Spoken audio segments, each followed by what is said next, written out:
Hey guys, welcome. It's the Stadium Journey podcast. Thanks for joining us. We're going to jump right into things today because we're really excited, and we have a guest tonight who does not have a lot of power left on their computer. So we're going to get started. We're going to jump right in here. So we've been doing this podcast now.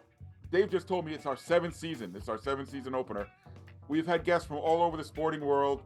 We've had stadium travelers, team executives, coaches, players, broadcasters, authors, and more. But we have never had an Olympic gold medalist on the show until today. So please join me in welcoming tonight's guest, Isabel Cup champion executive and gold medalist from the 1998 USA Olympic women's hockey team, Colleen Coyne. Colleen, thanks for joining us tonight. Thank you, Paul. It's good to see you. It's nice chatting with Dave for a little bit. Mark, Dan, nice to see you, gentlemen. How's it going? I appreciate the invitation. Honor. So we're going to get right to the point, I guess, right? We're going to, Colleen, you and I know each other from working with the Boston Pride for years and years. And Dan, do you want to just take over the questioning? Because I know you are chomping at the bit here. Oh, great. Go to the shy one. Yeah, the shy one. Yeah, right. Well, yeah, I could tell. Yeah. All right, so long story. Where should we start? Well, no, I got it. I remember where I was in 1998. I was in Poconos with my aunt, my mother, and my grandmother, and it was always when the Winter Olympics was on, and I remember verbatim every moment of that, and putting that flag right in that bandwagon right at the beginning and riding it all the way to the end, and when did it sink in? I've been wanting to ask this. When did it sink in that, I'm gonna win gold? I've won gold. How did that happen? Yeah. I mean, I in a way right away, and in a way maybe it still hasn't. I don't know. Like, we were the history of our teams, Canada and the U.S. at that point. So my first national team was 1992. And so I had played in 3 world championships before that, to which we took silver each time. So, it was always sort of heated competition, but the result was historically always the same. And before me, obviously, the 1990 Worlds was the first, and that was sort of same result, Canada gold, U.S. silver. So, going over there, we had played each other a lot. We had 13 times, I think, and I think we had the edge at that point, 7-6. I can't remember if they had 7, we had 6 at the time. I'd have to go back and look, but I was very, very close. So we knew that we could, we knew that we could compete for sure. And but again, sort of under the pressure of a big championship game, we'd not really executed yet. So we felt really good. I do remember sort of pre-game the locker room, and just there was definitely a lightness to it. Like, we weren't, for whatever reason, there wasn't a lot of tension. We weren't really too over amped. It was pretty light, and we were smiling and joking around and stuff going out there. So I think that that probably said a lot for how we were feeling. And then obviously it was a great game. It ended up super close. We made it interesting getting a penalty there right at the end. I had a penalty in that game earlier. But when Sandra White hit that empty net to make it 3-1, it was just we kind of knew at that point that it was locked, right? There were like 8 seconds left. I don't mean to jump back and forth, but since we're talking about professional women's hockey and Sure. The future and the past and the present, was there any talks of getting, and because 98 was I remember, I have fond memories of hockey in general in the late 90s. The amount of kids that were signing up, mostly it was boys where I was playing, unfortunately. I didn't pick it. But the popularity was huge. Was there any talks after that win, and how big of a moment it was of getting a women's league going then, in the States at least? I don't remember that. I think that the thing that we really looked for and that happened was at the college, like there were more college teams, more D1 teams that were popping up to make that college scene a lot more competitive. So when we went over to Nagano, Wisconsin didn't have a team, Minnesota didn't have a team, Duluth didn't have a team, Ohio State definitely didn't have a team. Like, all these Really? schools Wow. that have hugely successful programs now, that they just didn't exist. I know, and it's hard to believe, right, Paul? Like, Yeah. it's like, how could those schools not have women's programs when, all the Ivies had programs at that time, and then really, if you weren't an Ivy League school, it was UNH, Northeastern Providence, that were the real top competitive schools at that time. So I think that, with the win, with the buzz, we saw a big explosion in registrations, at least in the U.S., for girls youth, and then you could just see it grow from there. So Nice. I think, talk of a pro league, I don't remember there being any discussion about that at that time, but we certainly were excited and hoping to see more colleges. And as you know, like, there's a ton of them now, which is great. Okay, awesome. Dave. Oh, go ahead, Dave. Yeah, just quick follow-up. So what was the college experience for you like then, and how did that translate into being on the Olympic team? Or like, was it a direct route, like recruited out of college, or hey, there's an Olympic team, or how did that process work? Good question. So for me, and basically anyone that's, my age, the timing for everything was pretty critical, right? It was just perfect. So when I went into UNH in the fall of '89, like, at that point, like, the World Championships were the first IAHF World Championship was slated for 1990. So it was like, that I was shooting for that, right? I wanted to go play in that. I tried out, and at that time they were just kind of running open tryouts, right? They'd have regional tryouts where you could go, because there was really no defined player pool at that time. Everyone just kind of, sort of open tryouts, and then they'd sift people out from there. So so for me, sorry, I don't know what's going on, but I got a little distracted there.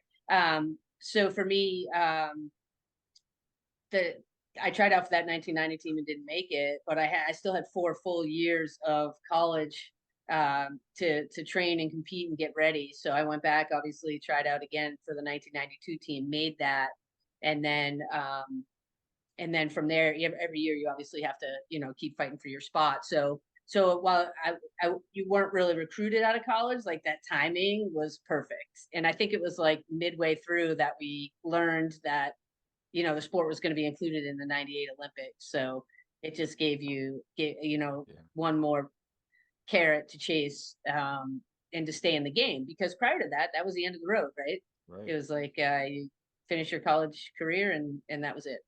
I didn't realize till just this moment that '98 was the first women's Olympic tournament.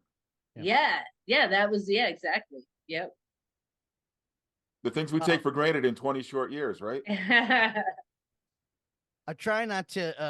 I don't want to make it an agenda episode, but I have so many curiosity questions. And one of the things that popped up yesterday while I was putting together a collage to make a thumbnail was I saw your picture with Bobby Orr.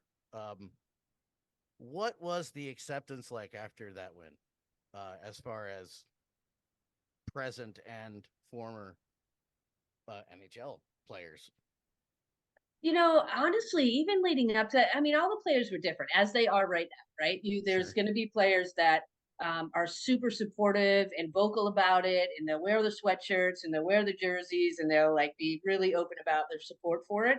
And there's others that, that you just don't know, like, how they're feeling. And I think that in my experience, I was pretty lucky. And this is a funny story, and I don't even know if Don will remember this. Like, I brought it up to him once here, but Don Sweeney, when I was younger, like, he was a guy that I was a defenseman, an undersized, kind of smaller size defense. Don was, smaller size D. And so when I was really young, and I think it might have been maybe right after I got cut from that, like, 1990 team, someone must have got his ear somehow. But I got a note from him that was just sort of like encouraging, like, hey, hang in there, like, and it was just really nice. And so, there's guys like him, right, that kind of go out of their way and actually, encourage and support it outwardly. And then, but after the Olympics, I did a lot of events with Ray Bork, and obviously fantastic. That whole group of alumni actually that I did a lot of stuff with was great. Bobby Orr probably doesn't remember meeting me that day, but I certainly remember meeting him. And again, just such a gentleman. So not sure if that answers your question, but There used to be a sign when you'd go into Colleen's hometown that said home of Colleen Coyne, USA Olympic gold medalist. It's still there. Ask my sister. Is it? It's still there. That was also 98 was also the first NHL. That's Olympics. right.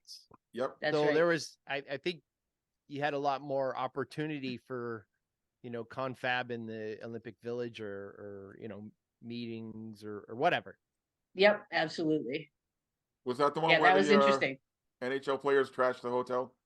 Yes. The Nagano. Americans did. That was the year. I didn't witness it, but it was fun, like having those guys kind of, around the village. And I have to say, like the Canadian men's team in particular were and they did everything. They did the parade. They were hanging out in the village. They went to all the women's games. They were very visible, and I thought that was really, really cool. I think they wanted to take it in as much as any other athlete that was there. And then it all went to hell when they didn't let Gretzky do the shootout. Yeah. Well, And still, if you bring up the 98 Olympic team up here, somebody is going to say, why didn't Gretzky get to be one of the shootout guys? I was excited when they picked Bork, but then, he didn't have a good attempt. And I was like, oh, yeah, Gretzky's sitting there. For isn't he? years, Don Cherry was so mad that they took Bork instead of Gretzky. And he was like, why? Because he could hit targets in a stupid all-star shootout thing.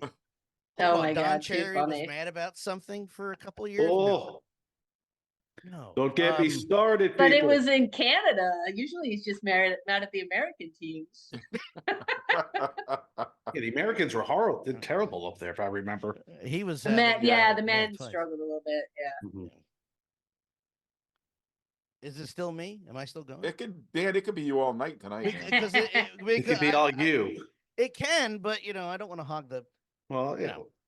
You got it, Paul. No, It's different than other nights. I can just call Colleen anytime. So How dare you? How dare you, Mark? It's pork roll. Why why did it take so long to get a league going? With the WNBA being around as long as it was, why did hockey wait? Well, I don't know if they waited. Like, I think about this a lot, right? There's different ways to go about starting anything, right? So let's just call it a company because that's kind of, what it's a startup or whatever. And there's the bootstrap way, which is, usually harder but less risky. And then there's the investment way, getting, taking money in from wherever you can get it, really. And so I think that the WNBA did a good job, convincing the NBA to support, what they were doing. And, here, I think we're in their 25th or 26th year. Right. And so that was the way they went about it. And to be honest, I can't talk to it too much because while I, tune in when I can, I haven't really paid much attention to that journey of the WNBA and what the ups and downs were. I know they take a lot of flack, but they're female athletes, so they're going to take a lot of flack online. I always dismiss like anything. So, but here they are, and and they're really starting to. I don't know if they're starting to, but I'm starting to pay closer attention. So that must mean something. Like there's just a lot more media attention, things like that. So we didn't have that for whatever reason. With the NHL, like whether someone didn't go to the NHL wasn't. I think at one point, like someone asked Brian Burke about that, and he was like, I don't think they liked the model. However, it was working out with the WNBA and the NBA, the NHL didn't like that model for them. So that wasn't an option to start it that way. And so, you had folks up there in Canada start the CWHL. You had Danny Ryland down here starting the NWHL, and it was more of a, yeah, they got some investment, but for lack of a better term, it was more of a bootstrap, like, effort. And I think that just takes longer, right? Like, everything to become profitable probably takes about the same amount of time, but when you bootstrap, you're going up like this, and or I'm sorry, you start when you take investment money, you start off in the red and you try to work your way up to the black, and when you bootstrap, you're just, and ultimately it probably takes like 7 to 10 years to, like, get it to where it needs to be. And so, with the NWHL and PHF, I think we took that more sort of entrepreneurial, like bootstrap, like mentality, versus what WNBA did and what the PWHL is doing now. No, I was gonna throw a softball out there for this one. When did you become involved fully in the NWHL? Because I was not aware until Paul mentioned you years ago. Like, Colleen, I was like, okay, wow, I didn't know that. Yeah, it was unfortunately not long ago. I got the call. Well, Haley Moore, who was the president of the Boston Pride, took a job with the AHL, and so vacated that position. And that was in the so what did we were at 23, 22. So at the end of the 21 season, I think. And so it was a COVID. It was a COVID. Yeah, it was year. COVID year. Yeah. And so she took, and so yeah, so I think it was probably Digit Murphy that kind of put the bug in the ear of the group that had just bought the Boston team to talk to me, and I had a couple conversations with them, and Miles Arnon in particular, and we had great conversations, and so I had two great seasons there. I wish there were more. I ran into Haley not too long ago. It was funny. She walked past me, and then one of those things, she walked a few feet past me and then stopped and turned around. Paul! Yeah. I saw her at the USA Hockey Hall of Fame induction, just before Christmas. One of the things I think, and I hear this a lot, where there's been criticism of the NHL, and they haven't invested or promoted women's hockey like the NBA has. I don't think you can underestimate the fact that the WNBA never competed against the NBA. They weren't playing at the same time. Yeah. The NBA could look at it as a promotion. We could promote our own product through this other product, right? Like, right. all the original teams, they were, like the Sparks were like the Lakers, like they had the same colors, they had the same, sort of fonts, they had there was this cross promotion thing. Whereas hockey, you couldn't play hockey in the summer like that. Like, it just wouldn't fly. Right. Yeah. And I think that people often underestimate that fact that, hey, we could promote this the other side. And then the financials are just totally different, because the women basketball players would go play overseas. They're making their big bucks overseas, right? During the winter. Right. Now, is that still happening today after the whole after Brittany Griner in Russia thing? I mean, maybe not, but don't bring weed into Russia. I think it was an easier model to sort of put together for basketball than it has been for hockey. Yeah, totally. The financials are different. Like, there's 11 players versus 23 players. Like, ice is ridiculously expensive and hard to come by. So yeah, I imagine, I haven't seen that, obviously, the finances, but just knowing what I know, like, I think it's it's totally different. And I do think that there were some good, from what I hear, and again, I was never a first person party to any of this. But conversations that the league had with the NHL, they were good, but there definitely was, they were waiting for everyone to be in one place, and we did have that. We did have that divide, and I know that from my perspective there, we were trying really hard to build something that met what I understood anyway, were the requirements for the players that were kind of holding out. But not being part of those conversations in person, like I don't know, it's all kind of like, are we building what they want? Are they, I don't know, like so, clearly they just had a different idea of how to go about building it. Yeah, and I think after the schism in like the second or third year of the NWHL, I just think that both sides we were not going to get everybody on the same page until something. Yeah, I like, mean, I think until we something got like a last summer touchdown. happened.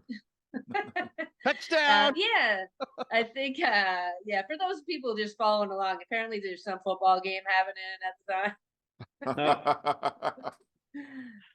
time.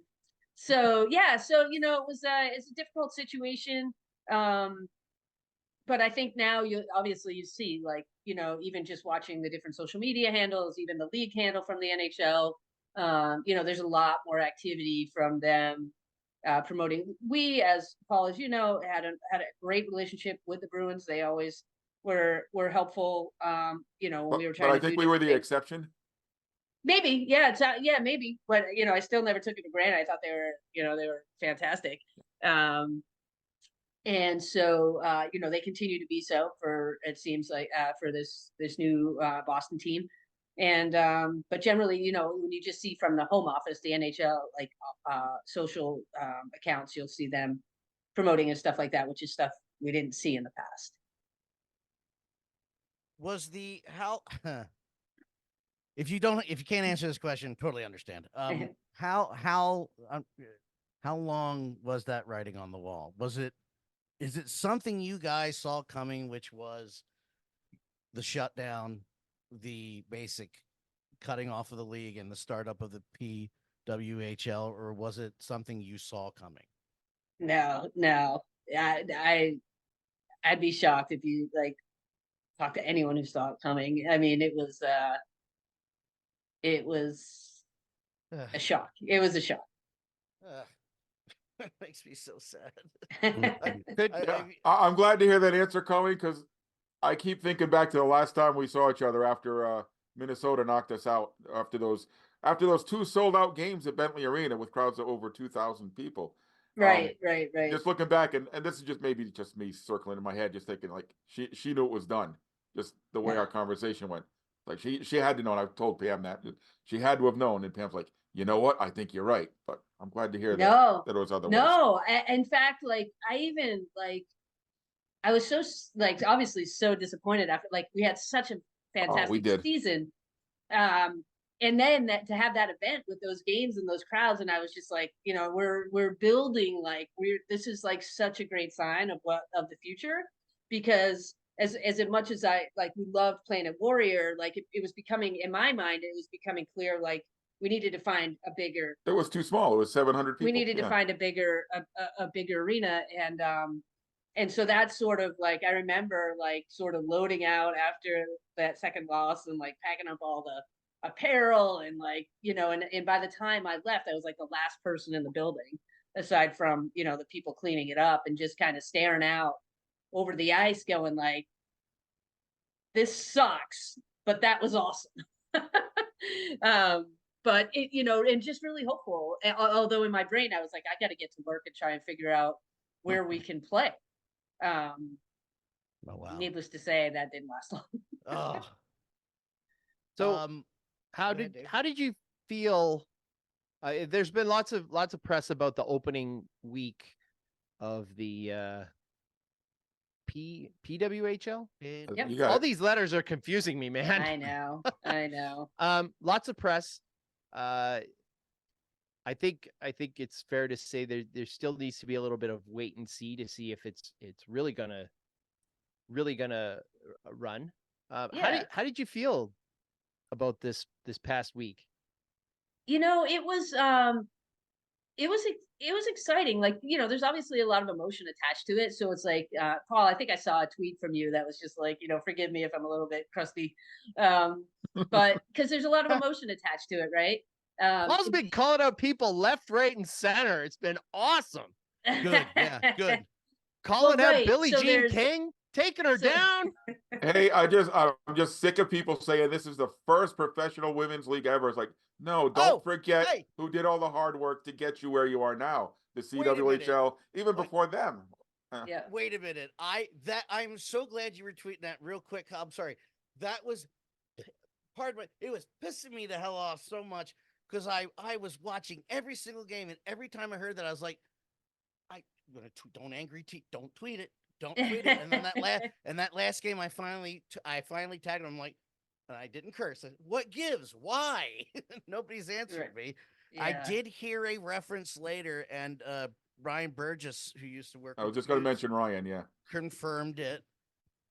They did finally throw a reference into the Buttes and the PHF, but I was like, you guys, 5 games. You just I'm sorry. I'm going to say it like this. You just erased, was it 7 years, 6, 7 years of The league was 8 years. Yeah, we were eight it was going into the 9th year. Yeah. that I loved. In fact, I was there on the Twitch broadcasts watching that Yeah. community grow. I was watching it when it was finally on ESPN. I was just watching this grow. And then from my perspective, you see the jersey behind me. I Yeah. have been dying. These guys will tell you, I've been begging, and I don't believe in the higher deity, but I have been begging for a women's orange and black team the worst way. And on a personal level, this just resets that timer. But I just want it in the worst way, and to see it kind of discarded, no footage, no mention, nothing. It was driving me crazy. Yeah. I don't know about for you, Colleen, but for me, that was the hardest part of the transition is that the PHF had teams in place, they had staff in place, they had systems, marketing system, they had brands, and it just seems like the league was purchased to just toss it away. Yeah. And they took nothing that was already there and established. Yeah. It was hard. It was hard. Go ahead, Mark. I thought I'd chime in. Yeah, I've been reading about that.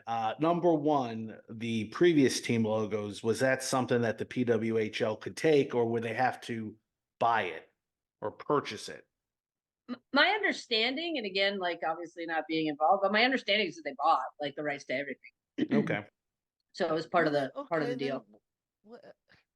And then, I know there's some names out there.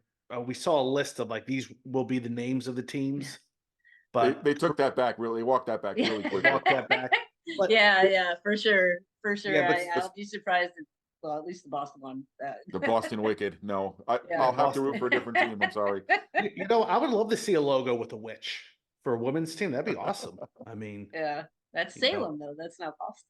yeah, I know there was a Costa Rican soccer team at one time called the Witches, Oh yeah. which I thought, well, they had a really great logo. But somebody else told me that getting these logos and creating a brand was going to be difficult. So they said, you know what, let's just go with something simple and plan ahead. Does that make sense? Do you believe that is the case? Yeah, could well, be. I do. I mean, I think they thought they were onto something, and as soon as I think it was was it Ian that sort of called out the trademark application for those names. Yeah, I think so. Yeah. And and then it just kind of got killed. And as Paul said, kind of walked it back real quick. And I Okay. think at that moment they realized like they have to be more careful about it, more thoughtful about it. Plus they were. I mean, there definitely was already resistance because there were some great brands, in place already. And so it's like, oh, basically in Boston you'll be compared to the Pride, right? That's no matter what they come up with, that'll be the first thing, that people see is like, oh, well, how does this compare to Pride? I'm going to shock the world right now. I did not like the nickname the Pride. Oh, really? It was too confusing because there was already the Boston Pride. Oh, was the already Pride. You mean like I always call it like Lions and Rainbow or Lions and Yeah. Rainbows. There was the Rainbow Pride. There was always the Rainbow Pride. There And was yeah, we already were the the Lions Rainbow Pride, and then I mean, there's, I like, love the Lion Pride. logo, and I still wear Pride stuff to all the Bruins games I go to this day, and everybody's always Yeah. like, Pride, yes. Yeah. I was at a game in Los Angeles one time with a Pride jersey on, and somebody knew what it was. That's Yeah. awesome. Yeah. What do you Yeah, why guys, would you want to stretch out that marketing? Nobody knows what it is. what do you guys think the odds are Yeah. that after this sort of inaugural season that maybe they go back and pull out some of these trademarks that they own? Like if they do a little market research and they go, well, hey, the Boston Pride is not too bad. The Toronto Six is a pretty good. Maybe we'll go with that. What The what was Whitecaps the- existed for 20 years before I they was joined the about to say NWHL. what they had a 20-year or more identity what's the word I'm looking for? Identity with the Whitecaps and this we're just Minnesota. Well, that might be different, because of that, Dan. I wonder if the people who started the Whitecaps gave up that, Oh. like they may not have. They may still, they're still because there's already the junior Whitecaps. Like it's so bizarre, it's like what Oh, happens that- to the junior Whitecaps? So I don't know. Again, I didn't see any of it. So if all 6 teams rights or properties weren't sold, or 7, sorry, that would be the one that I would wonder about, because they did have a big long history way before Right. joining the league. It's a good I question, just- though, Dave. I just don't see why they could. I think it was a perfect. I mean, this is probably why I'm not in marketing. I thought it was a perfect transition period. Okay, this league's gone. This one's starting up. I don't know about you, and I mean this sarcastically with the folks in the room that are watching. I see plenty of familiar names on all the teams. Yeah. That you would keep that kind of identity, and if you want to change it later, sure. But Yeah. ease that transition, because it went from the way in my head I remember it was league is bought, it is gone, and we have no identity. And I'm sure it was a longer period of time, but it was kind of a slap in the face about it, and I was so I'm going to support it until it's not supportive. But how I judge things is my wife, because Colleen, Smart man. yes, yes, thank you. But also, Colleen, the woman, has forgotten more about hockey than the 4 of us, the 3 of us, the 4 of us on the show will ever know. Like the things she pulls out of thin air, I can ask her a date and time, and she can give me a defunct or active team. Paul will back that up. That's amazing. Yeah. I asked her, hey, what do you think of these? And she went, oh. It's like, right? I don't get Yeah. it. Like, I was Well- so disappointed. Well, But Dan. but watching the games, seeing a little more hitting, and the games have not been lacking. And if anybody Yeah. can't see that and go past the gender thing, it's hockey, baby. Yeah. Let's go. Yeah. I want to see who gets in the first fight in the new league. But Dan, That I was will at be the good. opening. I was at the opening game for Boston. You wouldn't believe. Well, first of all, when I walked in, all I could see were Pride jerseys everywhere. Good. It was That's awesome. But then Good. halfway through the game, I looked around and everybody was wearing the green jersey, the green generic Boston jersey. I couldn't believe how many jerseys flew off the shelves that night. It was incredible. So they were selling them at the game. That's awesome. They were the only That- yeah, piece that's of Boston. The only piece of Boston merchandise they had were the jerseys and Got a it. puck. That's Of course, great, I though. got a puck, but Nice. Oh, sure. but yeah, they were going for like 125 for youth and 150 for adult, and people That's it? just snatching on. them up. Nice. It was incredible on the opening night. I couldn't believe how many No, they were that's selling. great. Because I'm like, I'm not buying one till the team's got a name. Yeah. Yeah. A collector's item. It will be ultimately, right? Sure, If yeah. everything goes 150. the You way could have they are. probably had a youth team supplier make those for $50 a jersey or whatever. No, we need it to look good. The stitching looks amazing. Make your beer league comment, Dave. No, I am so ready for this. Are you open to be, Colleen, involved more hands-on like you were with the Pride? Are you going to be? Is that something that Yeah, so it's nothing that's there's nothing, I'm not having any conversations at the moment. I had one early on with the team that was sort of doing the staffing for them. But I haven't had any subsequent conversations. So I don't know. I mean, look, I love the sport. I want it to grow. I have some experience in the space. So, I'd certainly love to have different conversations throughout whatever, the next, obviously they're going to learn a lot the next 3 or 4 months. And so, yeah, so, they know where to find me. I keep an eye out to see how they're building their teams, what they're hiring for.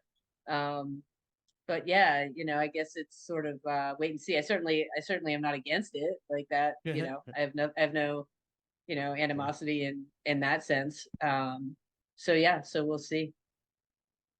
I just thought, not that I'm not going to support, that I'm not watching every game that I can in the first place. However, Paul, take this ride with me.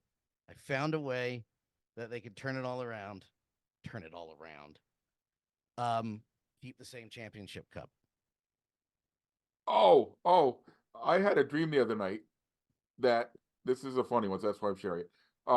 That It better I had the Isabel Cup at my house when the league was bought. And so I had to hide it because they were coming to get it. And it was my responsibility to make sure that the Isabel Cup wasn't stolen by the PWHL. That's pretty funny. Yeah, I hate that's to pretty tell funny. You. Yeah, I don't know. That's again, yeah. I guess we don't know at this point even what they are playing for in terms of the trophies. So Doesn't Gift this card beg from the Tim question Hortons. that where actually is the cup? That's what I think there's one or two things. Somebody's got it under lock and key at their house, or it's in a vault somewhere, like at the end of Indiana Jones. yeah, maybe that's where it is. Or it's Yeah, next to I the don't Avco know. Cup in the Hall of Fame. Yeah, that's where it should be. That should just end Yeah. up at the Hall of Fame and Yeah. move on with the new league and the new cup. Yeah, it'll be interesting to see. Yeah, you got to live something when you win, right? Yep, yeah, you do. Yeah. You lift your teammates. Just There you go. I can see this league within a year or two playing in all NHL arenas, though. Seriously, I think that's their ultimate goal. And That if- is, yeah. well, like Dave said, we got to wait and see. I mean, it's great that they're having crowds of 8,000, 10,000. Can they sustain? If so, I can see them moving into bigger buildings. Yeah, if they that's the whole thing, right? Is like kind of cautiously optimistic, right? Like it's the difference kind of going back to that, bootstrap versus get VC, if you will.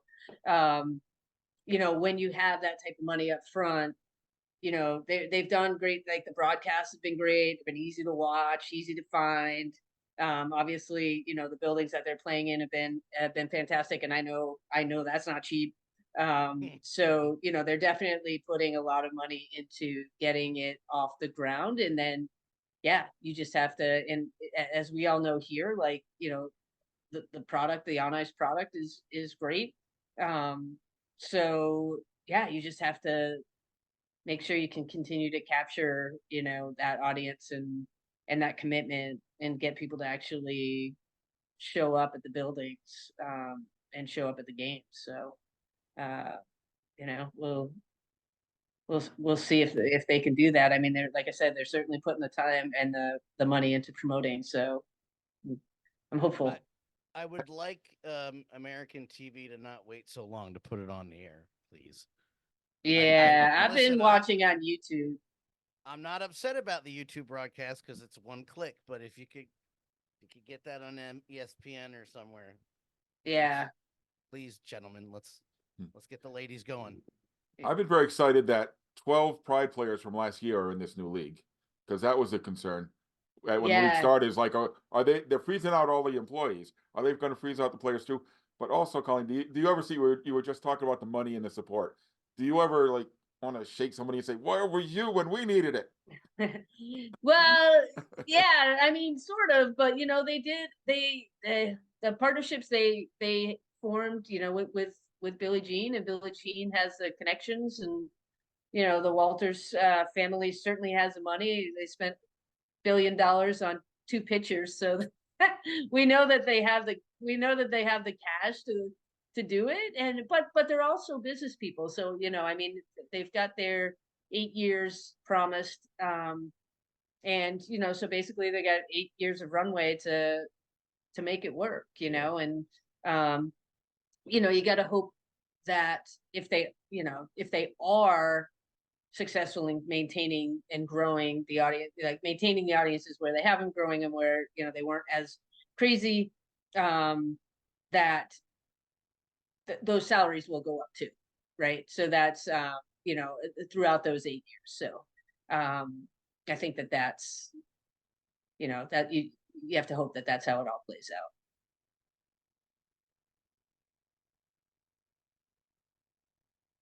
Wow, we Okay. reached the end of an interview. Nothing. Yeah, I couldn't answer. She answered I see all Mark's hand is up. Yeah. Is it? Go ahead, Mark. Oh, okay. Is it up? Think of something My, quick. my question with this league, where do you see it 5 years from now? Do you see this league reaching maybe 10 teams, 12? Do they want to expand quickly or take their time? There's a ton of talent. They could expand. Yes. But with the money that they're putting into like the Okay. stadiums and the promotion and the broadcasts, I don't know. I don't know. It would be neat. I'm sure there's other, Philadelphia for Dan, or I know Seattle. There's plenty of markets that say that they're itching to have a team. So, but I have no idea. I have no idea. I don't know what what their plan is for, the type of money that they're willing to spend on that when they're clearly, he has it. Like I said, that's not. Yeah, you That's want to not be a question. smart. You don't want to make the Yeah. mistakes some other leagues have made in the past 50 years. The the ABA, the NASL, even maybe the WNBA. I mean, there's a lot of talented female players, but you probably can't have a 20-team league right now. No, definitely not. The question, and that would be like, I'm going to guess they're going to stick with 6 next year. Okay. Because this is kind of a half year, right? It's kind of a Yeah. weird season, and they'll learn a lot in the next few months or whatever. And then if I were to guess, I'd say they're going to stick with that one more year, and then see how things play out from there. I have one final comment. It's not really a question, but comment. One of the greatest rules in hockey recently. Oh yeah. That has come out of the PWHL, and I immediately need every league with a brain to take this. I know where you're going. idea right away, and that's the jailbreak rule, which my heart almost stopped when I heard that announced. First, I say, "Excuse me, that is the greatest thing I ever heard." Only because the Flyers would actually little win help like here. 30 more games. What's the jailbreak rule? Is when you are on the penalty kill, if you score a shorthanded goal, your penalty is over. Yeah. Literally jailbreak. Yeah, it's pretty cool. We just It's pretty insulted the cool. Canadian. Right. No, it's the greatest thing ever. That's the I love greatest it. thing I ever. love it. No, I Exactly. need that. I need that. That's amazing. Thank you. Next thing you know, they'll be putting in 2-point lines and stuff, Dan. Jeez. Oh boy. They'll go back Okay. to the Gordie Howe power play where it was the full 2 minutes, and it didn't matter whether you scored 1 power play goal or 30. Right. That's right. All those goals were in black and white, though. Yeah.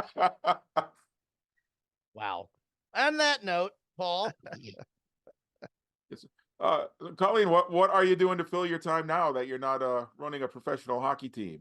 Yeah. So, honestly, I kind of took, it took some adjusting, right? So I had to kind of get my head straight. And then I'm still waiting for mine. Yeah. So I'm really still trying to figure it out. I'm not quite sure what's going to happen next. I've enjoyed, I'm coaching my daughter's hockey team, which I couldn't do when I was working. Oh, there goes my battery warning. So we're good. Hang on. Hey, we made it 45 minutes. That's pretty good. I know. Coaching my daughter's team, which I wasn't able to do before. So we'll figure it out. Can't ask for anything more than that. Yeah. All right. So since your battery's running out, Colleen, we'll we'll wrap it up, and thanks so much for coming. This was such a great conversation. We were so glad.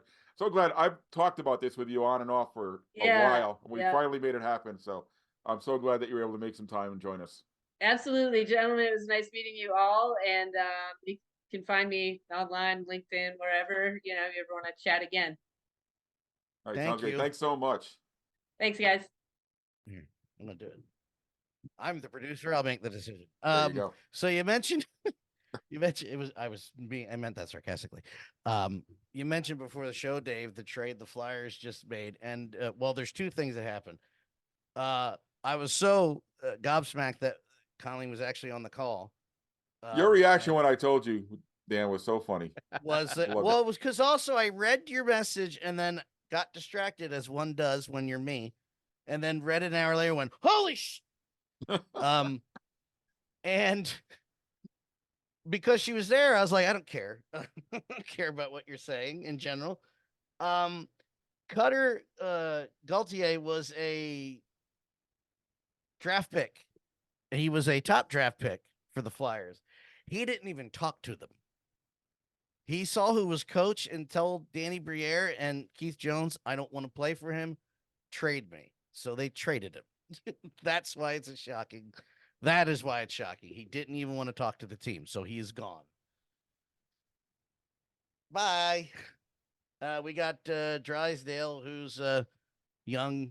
He's a solid player, and hopefully that'll make a difference on the team this year. For those who are also asking, I thought you didn't care. I have no expectations for this year. I am just enjoying hockey. I'm not throwing things. I'm not getting angry. Isn't it much nicer that way, Dan? Unless you're on the Blackhawks and you're upset about a hit, but you didn't care about. I didn't care. Come on. If we had a buck for every time Dan said he was quitting the Flyers, we could have bought the PWHL. No, bullshit. we could do a gold-plated podcast. No, bullshit. You could go on Twitter, and I'm not editing the BS word out of the show. Tell Detroit bullshit. You can go on Twitter, and you can see Touchdown Michigan. What I said and what my requirements were, and they did that. They got rid of Tony D'Angelo, the douchebag piece of garbage he was. Did anybody pick him up? He went right back to her, Carolina. Oh, good. That's where he belongs. Yeah, bye. See ya. Maybe the hurricane will take you out. They got rid of Chuck Fletcher and the office and the coaches. That's all I asked. Now, unfortunately, my karma for that is I have Tortorella, but we'll see if that doesn't repeat for the 5th time in a row. I've been right about him so far. Just saying. All righty. So I am infallible. I am inevitable. No, just kidding. Inevitable. Me fail English? That's impossible. I am inevitable. Isn't that what the dude said in GoldenEye right before you got? I'm invincible. I am invincible. Oops. Ooh, that's a satellite. Well, all right. So before we get too silly, I think it's probably time to wrap it all up for tonight. Yeah, how silly? No. Thanks everyone for joining us tonight. Dan, where can our listeners follow you? Follow me on Twitter at DanLaw. Well, follow me on all social media platforms, DanLaw83. Excuse me. You're excused. What's the old joke? You're excused. Now leave. Goodbye. That was funny when I was 9. Mark, you got any certainly stadium wasn't journeys funny now. planned? Yeah, I know. Mark, you got any stadium journeys planned, and where can our listeners follow your adventures? You can follow my adventures on Ballpark Hunter on YouTube, Twitter, and Instagram. Nearing 7,000 subscribers, and I really need a viral video. So, guys, if you can, get a couple million, So somebody turn on and move the camera. Be viral. that'd be appreciated. How that's a good question. Where am I going? I just got back from seeing Ohio State University hockey with Dave. I thought you were going to say you just got back from the doctor where they pulled that seat off your butt. Yeah.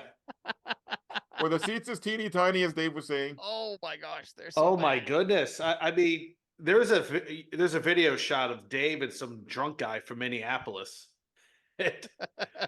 I mean, I had to hug both guys. We're so squashed.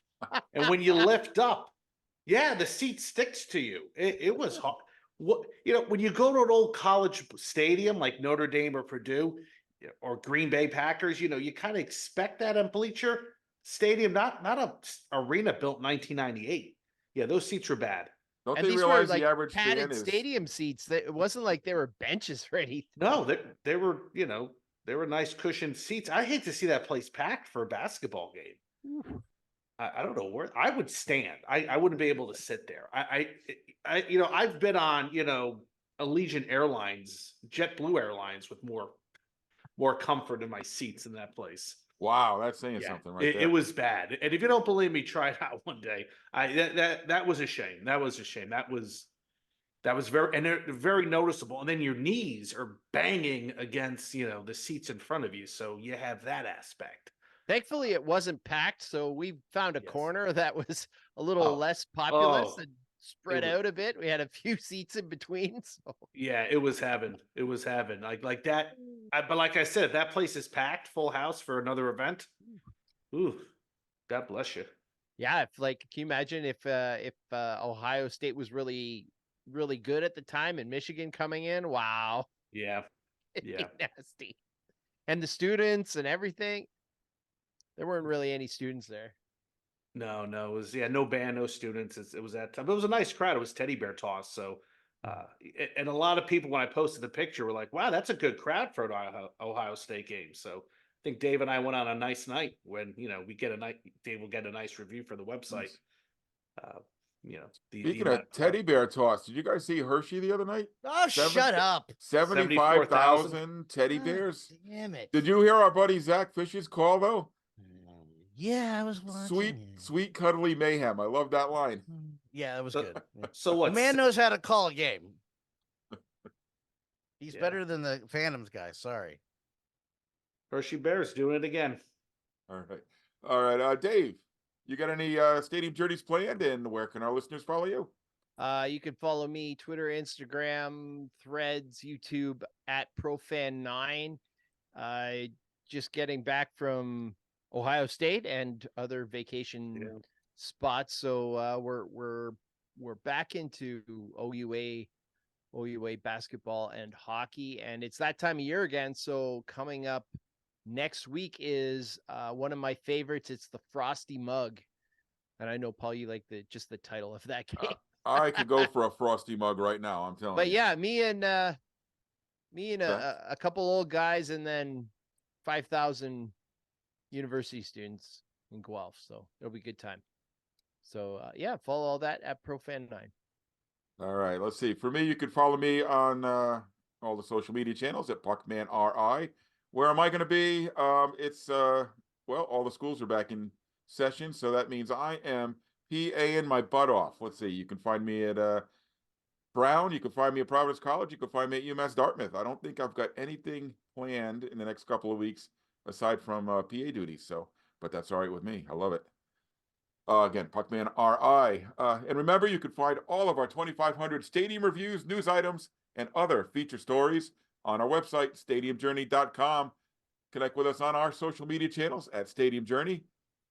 You can find the Stadium Journey podcast by searching HIAC Talk Radio Network, wherever you look for your favorite podcasts. And if you would like to watch a video simulcast of the Stadium Journey podcast, just check out our YouTube page. Join us for live streams every other Monday night, 7 Eastern at danlaw.tv. And thanks to everybody who joined us tonight. I think we had a good crowd in the audience, so that's good. We'll be back in 2 weeks, January 22nd, right? Yes. And we got another exciting show on tap. Is Heather Shy still in the chat there, Dan? Because she will be the whole thing. Yeah, she will be excited about 2 weeks. We've got former NHL player Bobby Robbins joining us. He'll be joining us to talk about his days as one of the last enforcers, about being the oldest rookie to ever debut in the NHL, and about his upcoming book, Sex, Drugs, Pox, and Souls. So I've read if it's pot, it's just drugs. Like I've read a couple of excerpts from it. It looks like it's going to be a real fun book. So I've got them on so we can try to get 4 copies for us. I bet it's going to be fun. So as always, thanks everyone for your support, and thanks again to Colleen Coyne for joining us tonight. That was a great conversation. It was everything I was hoping it would be. Legend. Legend. We'll say legend. I know her, so I can't call her a legend because I did. you can call her. I was trying to when I was typing, and I'm like, what did I say? A gold medal winner? Yeah. I mean, yeah, but she's a legend in hockey, a especially legend, women's hockey. and Period. such a great conversation, and I enjoyed having her on. We'll have to have her back. Yeah. So please. for Dan, Mark, and Dave, this is Paul wishing you all safe journeys and close games.